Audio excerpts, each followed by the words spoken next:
வணக்கம் அன்பு நெஞ்சங்களே. இன்றைக்கி நம்ம வீடியோவில் ஏற்கனவே நீங்கள் பார்த்த 40 சைஸ், அதாவது 40 இன்ச்சு உயரம், 38 இன்ச்சு இடுப்பு சுற்றளவு, 14 இன்ச்சு கால் சுற்றளவு கொண்ட இந்த பேண்ட் கட்டிங் வீடியோ பார்த்துருப்பீங்க. ஸோ அதோட ஸ்டிச்சிங் வீடியோ தான் இப்போ நீங்கள் பார்க்க போகிறீங்க. இது ரொம்பவே வித்தியாசமாக இருக்கக்கூடிய ஒரு விஷயம். என்னென்னா, இதில் பார்த்திங்கன்னா பொட்டிக் ஸ்டைலில், அதாவது பொட்டிக்லலாம் இந்த பேண்ட் எப்படி தைப்பாங்களோ அந்த அளவு மாதிரி பார்த்திங்கன்னா உங்களுக்கு நான் தைச்சி காட்ட போகிறேன். 38 இன்ச்சு இடுப்பு சுற்றளவு அப்படிங்கிறனால இதுக்கு ஃபுல் அண்ட் ஃபுல்லாக எலாஸ்டிக் வைக்கிறேன். ஃபுல் அண்ட் ஃபுல்லாக எலாஸ்டிக் அப்படிங்கும்போது 38 இன்ச்சில் மொத்தத்தில் 5 இன்ச்சு கம்மியாக நான் எலாஸ்டிக் வெட்டியிருக்கேன். ஓகேங்களா? 38 அப்படிங்கும்போது 5 இன்ச்சு குறைக்கும் போது 33 இன்ச்சு ரெடியாக எலாஸ்டிக் வெட்டியிருக்கேன். ஸோ இந்த அளவுக்கு எலாஸ்டிக் நீங்கள் வெட்டினா போதும். அதுக்கப்புறம் இல்லாமல் பார்த்திங்கன்னா ஒரு 1/2 இன்ச்சு உள்ளே தையல் பிடிச்சிக்குவோம். ஸோ தையல் பிடிச்சி இதை ஃபினிஷிங் பண்ணி இந்த ஸ்டேஜில் பார்த்திங்கன்னா இந்த மாதிரி யூஸ் பண்ணும்போது உங்களுக்கு இடுப்பு பகுதியில் ரொம்பவே அழுத்தமும் இருக்காது, அதே நேரத்தில் ரொம்ப ஃப்ரீயாக இருக்கும். ஸோ இந்த வீடியோவை முழுமையாக பாருங்கள். உங்களுக்கு ரொம்பவே பயன்படணும் அப்படிங்கிற நோக்கத்தோடு தான் இந்த வீடியோ போடுறேன். உங்களுக்கு என்னுடைய நன்றிகளும் வாழ்த்துக்களும். ஸோ இப்போ நார்மலாக எலாஸ்டிக்கை ஜாயின் பண்ணுற மாதிரி ஜாயின் பண்ணிட்டேன். ஸோ அதற்கடுத்து நம்ம செய்யக்கூடிய விஷயம் என்னென்னா, இது நம்ம பட்டிக்காண்டி எடுத்து வச்சிருந்த துணி. இதில் ஒரு பகுதி முன்பாகமும் ஒரு பகுதி பின்பாகமும் நம்ம ஒரே சர்க்குலேஷனாக ஜாயின் பண்ணுவோம். அதுக்கு முன்னாடி இதோட கட்டிங் வீடியோவில் நீங்கள் பார்த்துருப்பீங்க. இதில் இடுப்பு சைடு பார்த்திங்கன்னா உங்களுக்கு எக்ஸ்ட்ராவாக வரணும், அதாவது யோக் சைடு எக்ஸ்ட்ராவாக வரணும். அது துணி பத்தாதனால ஜாயிண்ட் தான் போடணும் அப்படின்னு சொல்லி நான் சொல்லியிருப்பேன். ஸோ இப்போ அந்த ஜாயிண்ட்டு தான் நான் போட போகிறேன். நல்லா பார்த்துக்கோங்க. ஜாயிண்ட்டு எப்போவுமே நம்ம அதிகமாக இருக்கக்கூடிய அந்த பகுதி பார்த்திங்கன்னா யோக் சைடில் தான் இருக்கணும். சைடில் வரக்கூடிய பகுதியில் பார்த்திங்கன்னா துணியோட அந்த கம்மியாக இருக்கிற துணி இருக்கணும். ஒன்று மேலே வச்சு இன்னொன்று கீழே வச்சும் நம்ம இதுக்கு ஜாயின் பண்ண போகிறோம். ஜாயின் பண்ணி நம்ம ஜீன்ஸ் பேண்ட்லலாம் பார்த்திங்கன்னா நீங்கள் பார்த்திங்கன்னா தெரியும், இதே அமைப்பில் தான் அவங்களும் ஜாயின் பண்ணியிருப்பாங்க. ஜாயின் பண்ணி தையல் போட்டிருப்பாங்க. சேம் அதே போல் தான் இது நான் தைச்சி தையல் போட போகிறேன். டபுள் தையல் போட போகிறேன். இதோட ஃபினிஷிங் எப்படி இருக்குன்னு இந்த பேண்ட்டோட ஃபினிஷிங் எண்டில் நீங்கள் பார்க்க தான் போகிறீங்க. உங்களுக்கு பார்க்குறதுக்கு ரொம்பவே சிம்பிளாக இது தெரிஞ்சாலும் உங்களுக்கு யூஸிங்க்கு இந்த மாதிரி நீங்கள் தையல் போட்டு நீங்கள் போடும்போது உங்களுக்கு இது வெளியே அசிங்கமாக தெரியாது. ஏன்னா இது இடுப்பு பகுதியில் மேலே போயிடும். உங்களுக்கு வேறு எந்த விதமான ஒரு அசிங்கமாக வெளியே தெரிகிறதுக்கு வாய்ப்புங்கிறதே இருக்காது. ஸோ நம்ம சொல்லக்கூடிய விஷயங்கள் எல்லாமே சொல்லிடணும் இல்லையா? என்னடா நம்ம இப்படி ஜாயின் பண்ணுறோம், இதனால் நம்ம இன்கேஸ் மற்றவங்களுக்கு தைக்கிறோம், இப்படி ஜாயின் போட்டு தைக்கும்போது அவங்க ஏதாவது நினச்சிப்பாங்களா, செஞ்சுப்பாங்களா அப்படின்னு உங்களுக்கு அந்த சந்தேகம் வந்துடக்கூடாது இல்லையா? ஸோ அதனால தான் சொல்கிறேன், ஜாயின் போடலாம், தப்பில்லை.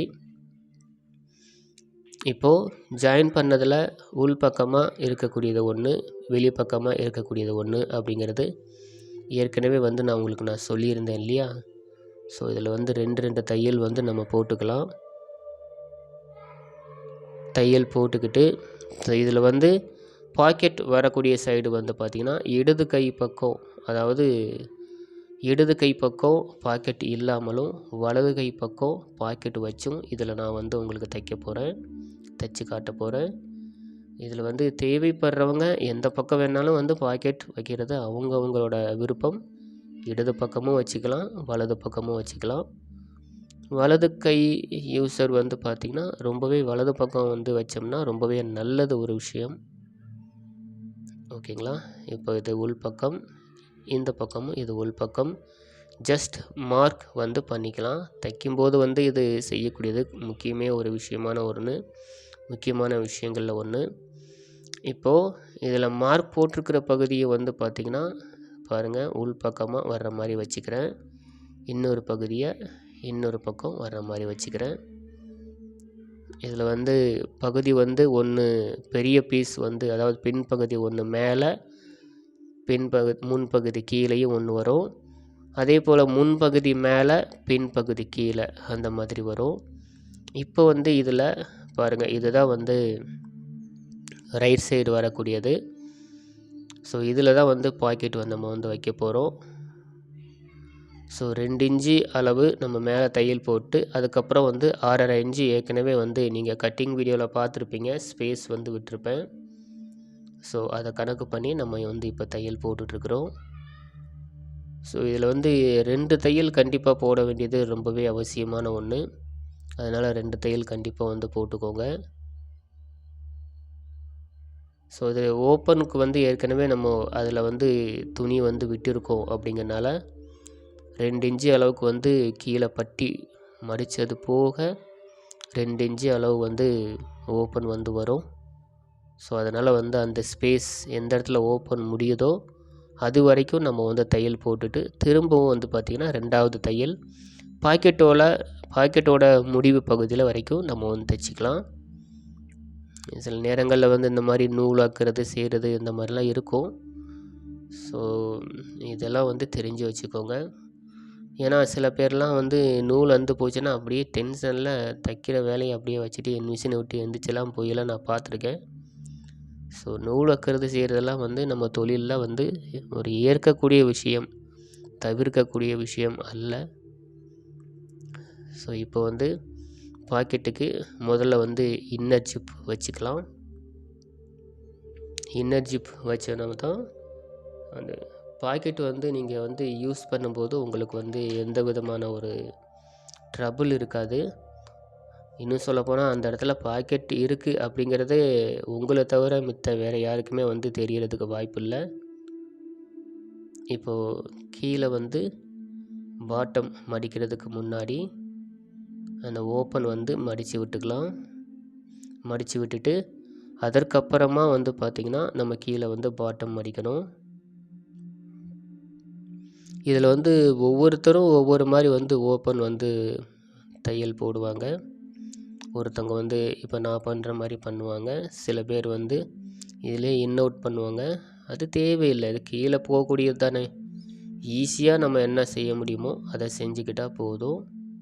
மற்றபடி ரொம்பவே அதிகமாக வந்து ரிஸ்க் எடுக்கணும் அப்படிங்கிறது தேவையில்லை. இப்போ எந்த அளவுக்கு வந்து நம்ம வந்து மடிக்கணுமோ அந்த அளவுக்கு வந்து நம்ம மார்ஜின் வந்து போட்டிருக்கோம். ஸோ இதை வந்து மடித்து ஃபோல்டிங் வந்து பண்ணிக்கலாம். அதாவது கீழே பாட்டம் வந்து தைச்சிக்கலாம். பாட்டம் தைச்சதுக்கப்புறம் நீங்கள் யோசிக்கலாம், நம்ம வந்து ஓப்பன் விட்டுருக்கக்கூடிய இடத்துல வந்து தையல் வந்து ஓட்ட தெரியுமே அப்படின்ட்டு. அதனால் அது மறையிற மாதிரி அதை வந்து பிளாக் பண்ணி ஒரு தையலும் வந்து நம்ம போட்டுக்கலாம். ஓகேங்களா? இந்த மாதிரி பிளாக் பண்ணி ஒரு தையல் போட்டுக்கலாம். ஸோ இதற்கடுத்து வந்து ஸ்ட்ரெயிட்டாகவே வந்து நீங்கள் வந்து பாட்டமும் அண்ட் ஆல்சோ இன்சைடில் வரக்கூடிய அந்த பகுதியை வந்து நீங்கள் வந்து ஜாயின் பண்ணிக்கலாம். பட் இது பாக்கெட் சைடு அப்படிங்கிறனால பாக்கெட் வச்சுட்டு அதற்கப்புறமா தான் நீங்கள் வந்து சைடு அதை இன்னொரு பக்கம் வந்து தையல் போடுறது ரொம்பவே சரியான ஒரு முறையாக இருக்கும்.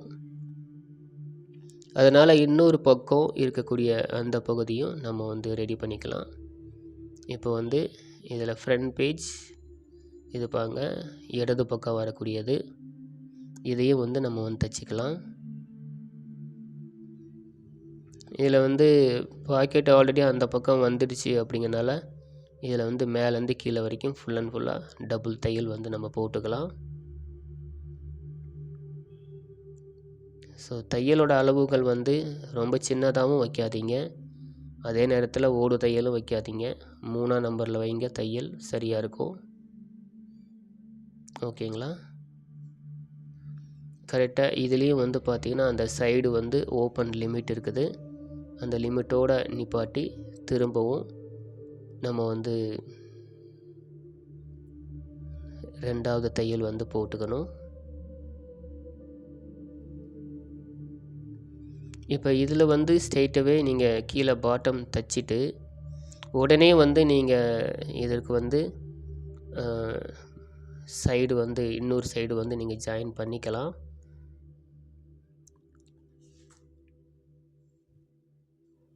இதில் ஓப்பன் வைக்கிறதுக்கு முன்னாடி அதை வந்து நல்லா வகுந்து விட்டுக்கிறது ரொம்பவே நல்லது. வகுந்து விட்டுக்கோங்க.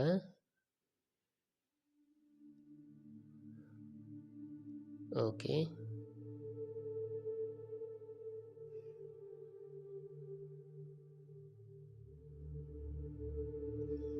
எப்போவுமே சைடில் வந்து 2 இன்ச்சு அளவுக்கு வந்து நமக்கு அந்த ஸ்பேஸ் வந்து இருக்கிறது, அதாவது ஓப்பனோட அளவு இருக்கிறது ரொம்பவே உத்தமம். அதை விட அதிகமாகவும் வேணாம், அதை விட கம்மியாகவும் வேணாம். 2 இன்ச்சுங்கிறது மோஸ்ட் கம்ஃபர்டபுள் ஒன்.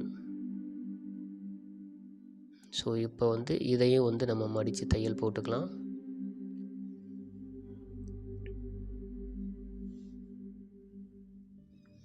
முக்கியமாக நீங்கள் செய்யக்கூடியது என்னென்னா, பேக்கும் ஃப்ரண்ட்டும் ஒரே அளவுக்கு வந்து மடிக்கணும். சில நேரங்களில் வந்து இதுலேயுமே வந்து பார்த்திங்கன்னா ஏற்றத்தாழ்வுகள் வர்றதுக்கு வாய்ப்பு இருக்குது. அந்த மாதிரி பண்ணாதீங்க. ஸோ இப்போ கம்ஃபர்டபுளாக வந்து நம்ம வந்து ஓப்பன் தச்சு அதை வந்து நம்ம ஃபினிஷ் பண்ணிட்டோம். அடுத்ததாக இதை வந்து நம்ம இன்னொரு சைடு இருக்கக்கூடிய அந்த சைடையும் ஜாயின் பண்ணிக்கலாம். கால் சுற்றளவு 14 அப்படிங்கிறனால கால் சுற்றளவு 14ல் 2ல் ஒரு பாகம் 7 இன்ச்சு. ஸோ 7 இன்ச்சுக்கு தையல் வந்து போட்டுக்கலாம். ஸோ இதில் நான் சொல்லக்கூடிய விஷயம் என்னென்னா, இன்கேஸ் உங்களுக்கு வந்து இந்த மாதிரி பேண்ட்டு தைக்கும்போது சில நேரங்களில் வந்து லூஸும் தேவைப்படலாம். சில நேரங்களில் வந்து இன்னும் கூட நீங்கள் டைட்டாக வேணும் அப்படின்னு வந்து நீங்கள் நினைக்கலாம். ஸோ அது வந்து தவறில்லை. அவங்கவுங்க ஒவ்வொருத்தரோட மனநிலையும் மாறும். அதற்கேற்ப வந்து துணி வந்து வேணுங்கிறது என்னோட சார்பாக நான் சொல்லக்கூடியது. அதனால தான் பாட்டம் வெட்டும்போது எப்போவுமே கரெக்டான அளவு வந்து நான் வெட்ட மாட்டேன்.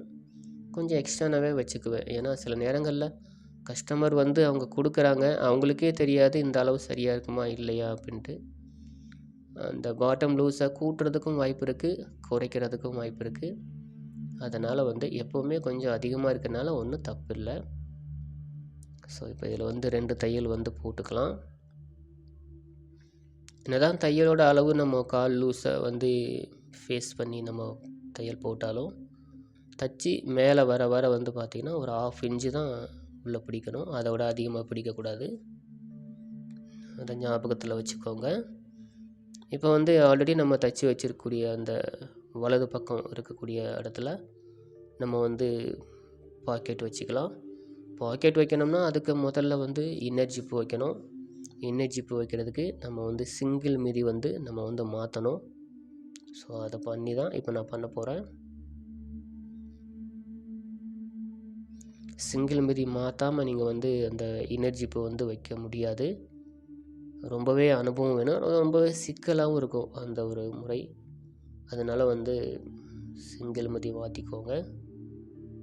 சிங்கிள் மிதியிலேயே எப்போவுமே ரைட் சைடில் தான் அந்த அதோட கர்வ், அதாவது அந்த ஓட்டை வர்ற மாதிரி நான் வந்து யூஸ் பண்ணுவேன். வலது பக்கம் வர்ற மாதிரி எனக்கு வந்து அது பெட்டராக இருக்கும்.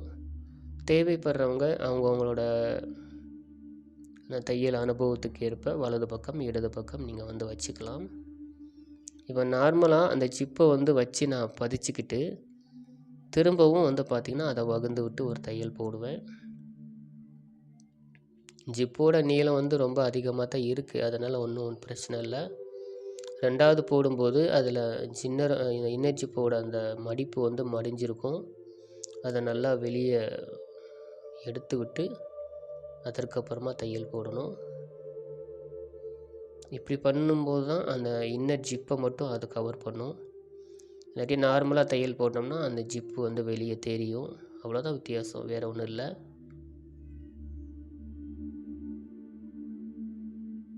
ஓகே, இப்போ இன்னர் ஜிப்பு வந்து நம்ம தையல் போட்டு முடிக்க போகிறோம். எப்போவுமே இன்னர் ஜிப்பு நீங்கள் தையல் போட்டிங்கன்னா இந்த மாதிரி வகுந்து விட்டு தையல் போட்டுட்டு பாக்கெட்டோட எட்ஜிலேருந்து கீழே ஒரு 2 இன்ச்சு வரைக்கும் வந்து அந்த ஜிப்போட அமைப்பு வந்து வரணும். அதற்கப்புறமா வந்து இந்த மாதிரி வந்து ஜிப்பு வந்து இழுத்து விட்டுக்கோங்க. அவசரப்பட்டு மேலே வரைக்கும் இழுத்துடாதீங்க. கொஞ்சம் தூரம் இழுத்துட்டு அதற்கப்புறமா வெளிப்பக்கமாக திருப்பி இதை வந்து இழுக்கணும். பார்த்தீங்களா, இந்த மாதிரி வந்து இழுக்கணும். அவ்வளோதான். இப்போ ஜிப்பு இருக்கிறதே வந்து உங்களுக்கு தெரியாது. அதற்கடுத்து மீதி இருக்கக்கூடிய அந்த ஜிப்பை வந்து வெட்டி விட்டுக்கலாம். வெட்டி விட்டுட்டு சிங்கிள் மிதி வச்சே வந்து நம்ம பாக்கெட் வந்து அப்ளை பண்ணணும். நான் ஏற்கனவே சொன்னது போல் கட்டிங் வீடியோவில் நீங்கள் பார்த்துருப்பீங்க. இதோட சின்ன அமைப்பாக இருக்கக்கூடியது மேலே இடுப்பு பாகத்துக்கு போயிடும். நல்ல அகலமாக இருக்கக்கூடியது கீழே வந்து பாக்கெட்டோட அடிப்பாகத்துக்கு வந்துடும். நம்ம எப்போவுமே அப்படி தானே யூஸ் பண்ணுவோம். பாக்கெட்டில் வந்து பணமோ அல்லது மொபைல் ஃபோனோ வச்சோம்னா அது கீழே வந்து பார்த்திங்கன்னா ஸ்டேபிளாக வந்து இருக்கணும். மேலே வந்து எவ்வளோ துணி இருந்தாலும் அதை பற்றி ஒன்றும் பிரச்சனை இல்லை. இப்போ ஜிப்பை வந்து ஒட்டி அதை அப்படியே மடித்து வந்து தையல் போட்டுட்ருக்கேன். ஸோ ஒரு இடத்துல வந்து எந்த இடத்துல வந்து ஜிப்பு வந்து அதாவது பாக்கெட்டு வந்து முடியுதோ இன்னொரு பக்கம் அதே இடத்துலேருந்து நீங்கள் ஆரம்பிங்க போதும்.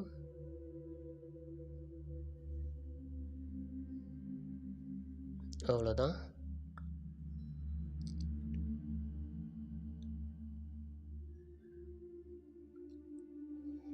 இப்போ ஆல்மோஸ்ட் வந்து பார்த்திங்கன்னா அந்த பாக்கெட்டோட ஃபினிஷிங் வந்து டோட்டலாக வந்து ரெடி ஆகிடுச்சு. இப்போ இதை வந்து அப்படியே மடித்து போட்டு தையல் போட்டுக்கலாம். கண்டிப்பாக 2 தையல் போட வேண்டியது அவசியம்.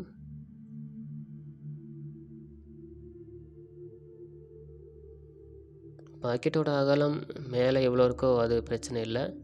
கீழே வந்து குறைஞ்சது ஒரு 6 அல்லது 6.5 இன்ச்சு அகலம் ரெடி வந்து அந்த பாக்கெட்டோட அளவு வந்து இருக்கணும். அப்போ தான் பணம் வச்சாலுமே செல்ஃபோன் வச்சாலுமே வந்து கம்ஃபர்டபுளாக வந்து இருக்கும். இப்போ இதில் வந்து டாட் வந்து போட்டுக்கலாம். ஃப்ரண்ட் டாட் ஏற்கனவே நான் சொல்லியிருக்கேன், 1 இன்ச்சு அளவுக்கு பிடிச்சி குறைஞ்சது 6 இன்ச்சு வரைக்குமாவது டாட்டோட அமைப்பை வந்து நம்ம வைக்கணும். இந்த மாதிரி இதை வச்சுட்டு அதுக்கப்புறம் அந்த பாக்கெட்டோட அமைப்பை வந்து நம்ம இதை இப்போவே வந்து சரி பண்ணணும். பார்த்தீங்களா? ஸோ இந்த மாதிரி கண்டினியூட்டியாக பாக்கெட்டோட அமைப்பை சரி பண்ணிவிட்டு அதற்கப்புறமா வந்து பார்த்திங்கன்னா நம்ம வந்து மேலே வந்து பாக்கெட்டை ஃபிக்ஸ் பண்ணிட்டோம்னா அதற்கப்புறம் இதில் உள்ள அந்த இன்னொரு பக்கம் இருக்கக்கூடிய அந்த ஜாயிண்ட் வந்து நம்ம ஜாயின் பண்ணிக்கலாம். ஸோ முதல்ல இதை செய்ய வேண்டியது அவசியம்.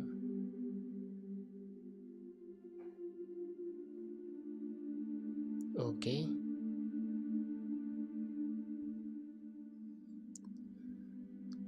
இப்போ ஆல்மோஸ்ட் வந்து ஃபினிஷ் ஆகிடுச்சு.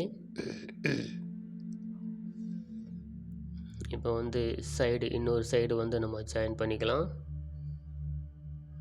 14 இன்ச்சு கால் லூஸ், அதில் 2ல் ஒரு பாகம் 7 இன்ச்சு. ஸோ இதில் வந்து 2 தையல் வந்து போட்டுக்கலாம். இல்லை தையல் போட்டுட்டு ஆட்டோமேட்டிக்காக வந்து நம்ம ஓவர்லாக்கும் போட்டுக்கிட்டோம்னா ஸோ இதோட ஃபினிஷிங் வந்து அடுத்து வந்து யோக் பகுதிக்கு போயிடும்.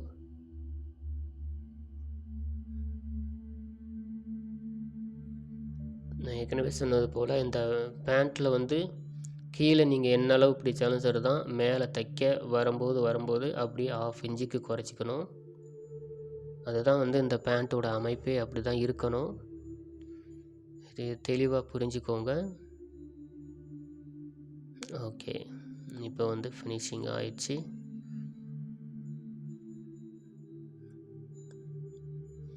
அடுத்ததாக இந்த 2ஐயும் இப்போ நம்ம ஓவர்லாக் போட்டு எடுத்துக்கலாம். இந்த ஸ்டேஜில் வந்து ஓவர்லாக் கன்ஃபார்ம். ஓகேங்களா? ஓகே, இன்னொரு பக்கமும் இருக்கக்கூடிய அந்த டாட்டை வந்து ஃபினிஷ் பண்ணிக்கலாம். இந்த மாதிரி போட்டுக்கோங்க.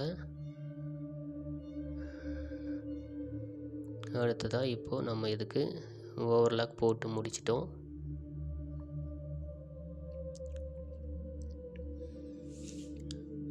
இதில் வந்து பாக்கெட் இருக்கக்கூடிய அந்த பகுதியை விட்டுட்டு பாக்கெட் இல்லாத அந்த பகுதியை வந்து ஓவர்லாக்கை வந்து பார்த்திங்கன்னா இன்னர் பண்ணிக்கணும், அதாவது திருப்பிக்கணும்.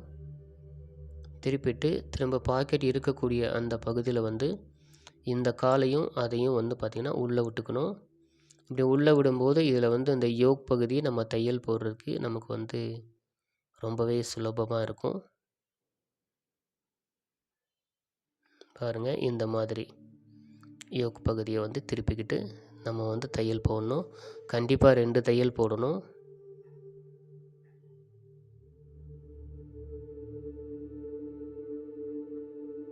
இப்போது இதில் 2 தையல் போட்டுட்டு ஸோ இதற்குமே வந்து பார்த்திங்கன்னா நம்ம வந்து ஓவர்லாக் வந்து போட்டுக்கணும்.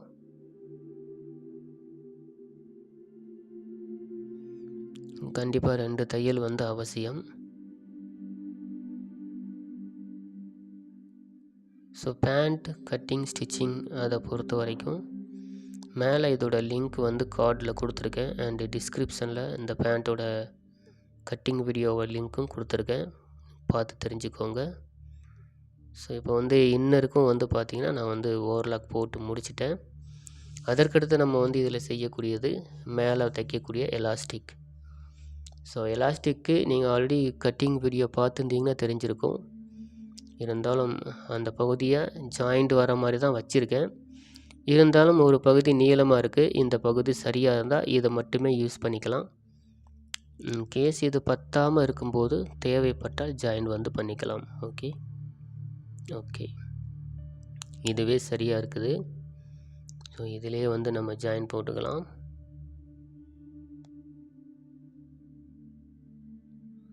இந்த ஜாயின் போடுறத பற்றி ஒன்றும் பிரச்சனை இல்லை. பட் வந்து இதை இப்போ வந்து சிங்கிள் மிதிலேருந்து நார்மல் மிதிக்கு வந்து நான் மாற்றிக்கிறேன். ஸோ இது வரைக்கும் வந்து சிங்கிள் மிதியோட உதவியிலேயே நான் வந்து தைச்சிட்டேன். ஸோ எலாஸ்டிக் அப்படிங்கும்போது நமக்கு மெயின் பீஸ், அதாவது பெரிய மிதி வந்து நம்ம டபுள் மிதி போட்டுக்கிறது, அதுதான் வந்து தைக்கிறதுக்கு உத்தமமாக இருக்கும். ஓகே, இப்போ இதில் வந்து இந்த பட்டியை ஜாயின் பண்ணிட்டேன். என்னதான் ஜாயின் பண்ணாலும் சிங்கிள் தையல் தான் போட்டிருக்கேன் இல்லையா, இது வந்து வெளிப்பக்கமாக மடித்து விட்டு இன்னர் க்ரீஸ் எடுக்காமல் அவுட்டர் க்ரீஸ் வந்து எடுத்துக்கணும். அதாவது வந்து தையல் வந்து போட்டுக்கணும். இப்படி தையல் போட்டுக்கிட்டோம்னா எலாஸ்டிக் தைச்சி வரும்போது இந்த பேண்ட்டோட ஃபினிஷிங் வந்து பார்த்திங்கன்னா இன்னும் கொஞ்சம் நல்லா வந்து அழகாக வந்து இருக்கும். இப்போ வந்து இந்த எலாஸ்டிக்கு பட்டி வந்து பார்த்திங்கன்னா வெளிப்பக்கம் மெயின் பீஸ் இருக்குது, பேக் பீஸ்லேருந்து நான் வந்து ஆரம்பிக்கிறேன். பின் ஜாயின் இருக்குது பார்த்திங்களா, அதிலேருந்து ஆரம்பிக்கிறேன். ஸோ இதிலேருந்து தைச்சிட்டு வந்தால் தான் கரெக்டாக இருக்குங்கிறது என்னோட வந்து ஒரு தனிப்பட்ட ஒரு செயல். இது தேவைப்படுறவங்க விருப்பப்படுறவங்க இது எந்த இடத்துல வந்து வேணால் இந்த பட்டியை வந்து ஜாயின் பண்ணலாம். அது வந்து ஒரு பெரிய விஷயமே அல்ல.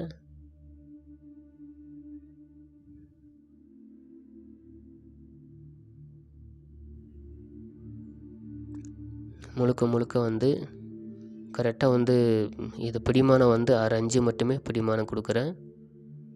அதை விட அதிகமாக தேவையில்லை ஃப்ரெண்ட்ஸ்.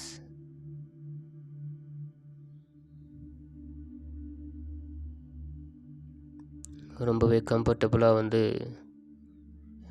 தைச்சி முடிச்சிருக்கேன் இந்த பட்டியோட அமைப்பு. திரும்ப இதை வந்து நம்ம ஜாயின் பண்ணிக்கலாம்.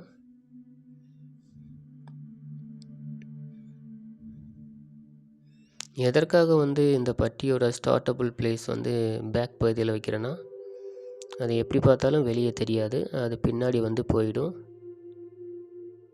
ஸோ தைக்கிறோம், நல்லா அழகாக தைச்சிட்டு போவோமே. ஓகே, இப்போ வந்து இந்த பட்டி பகுதியை வந்து நெரிச்சு விட்டுக்கலாம்.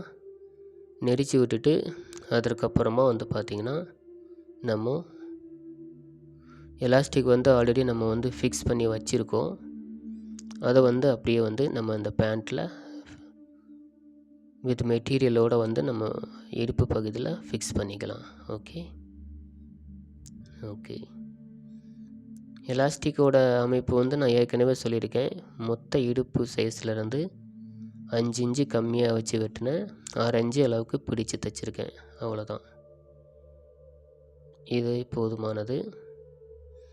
எதுக்காக இந்த மாதிரி பண்ணுறேன்னா, இதை தைச்சி முடிக்கும்போது இன்னுமே வந்து பார்த்திங்கன்னா ஒரு அரை இன்ச்சு வரைக்கும் லூஸ் வந்து ஆட்டோமேட்டிக்காக வந்து எலாஸ்டிக் கிடைக்கும். அதனால் வந்து ரொம்ப இறுக்கமாகவும் இருக்காது, ரொம்ப லூஸாகவும் நழுவிட்டு வர்ற மாதிரியும் இருக்காது. கரெக்ட் பொசிஷனில் இது வந்து இருக்கும். இப்போ வந்து எலாஸ்டிக் ஃபாலோ பண்ணிக்கலாம். எலாஸ்டிக்கை மடித்து தையல் போடும்போது அந்த துணியை விட கீழே வந்து பார்த்திங்கன்னா ஒரு 1/4 இன்ச்சு எக்ஸ்ட்ரா வந்து அந்த பட்டி நம்ம மடிக்கக்கூடியது இருக்கணும். எலாஸ்டிக்கை தவிர்த்து கீழே தான் நம்ம வந்து தையல் போடணும். எக்காரணத்தை கொண்டும் எலாஸ்டிக் மேலே வந்து தையல் வந்து வந்துடக்கூடாது.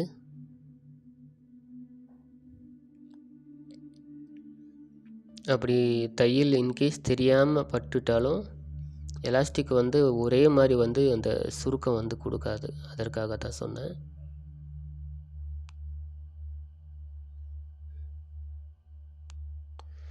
தைக்கும்போதே அந்த எலாஸ்டிக் தைக்கும்போதே வந்து பார்த்திங்கன்னா ஒரு பக்கம் எலாஸ்டிக்கை இழுத்து விட்டு அந்த சுருக்கம் கொடுத்து தான் தைக்க வேண்டியது இருக்கும். ஏற்கனவே ஒரிஜினல் அளவு இடுப்பு சுற்றளவு என்ன இருக்கோ அதை விட வந்து பார்த்திங்கன்னா 10 இன்ச்சு வரைக்கும் நம்ம இடுப்பு சுற்றளவு வந்து இன்க்ரீஸ் பண்ணியிருக்கோம். ஸோ அதனால் வந்து அது மட்டும் இல்லாமல் ஒரிஜினல் அளவுலேருந்து எலாஸ்டிக்கோட அளவை வந்து குறைச்சிருக்கோம். துணியை கூட்டி எலாஸ்டிக்கை குறைச்சிருக்கோம். ஸோ இந்த மாதிரி பண்ணும்போது தான் எலாஸ்டிக்கில் வந்து அந்த கரெக்டான அந்த லூஸ் வந்து கிடைக்கும். ஸோ அது வந்து மாற்று கருத்தே இல்லை.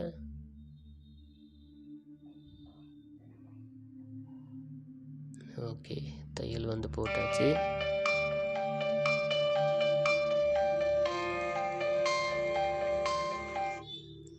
இப்போ வந்து தையலோட அமைப்பு வந்து பார்த்திங்கன்னா இப்போ கரெக்டாக வந்து போட்டுக்கிட்டு இருக்கேன்.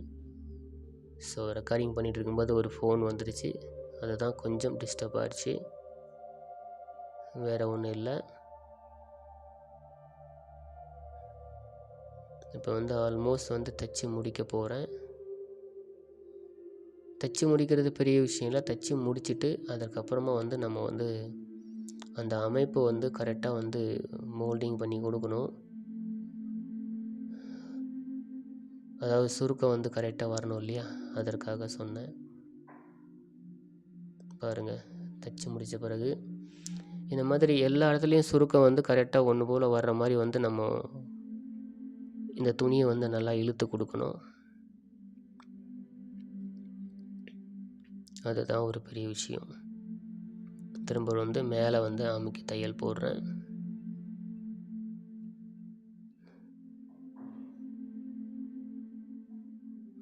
இந்த தையல் போடும்போதே அதை வந்து எலாஸ்டிக்கை வந்து இழுத்து தான் தையல் போடணும். முன்பக்கமும் இழுத்துக்கணும், பின்பக்கமும் இழுத்துக்கணும். அப்போ தான் வந்து ஒரே வடிவமைப்பாக வந்து அது வந்து வரும். ஸோ இதில் வந்து எந்தவித ஒரு மாற்று கருத்தும் இல்லை, இப்படி தான் செஞ்சாகணும்.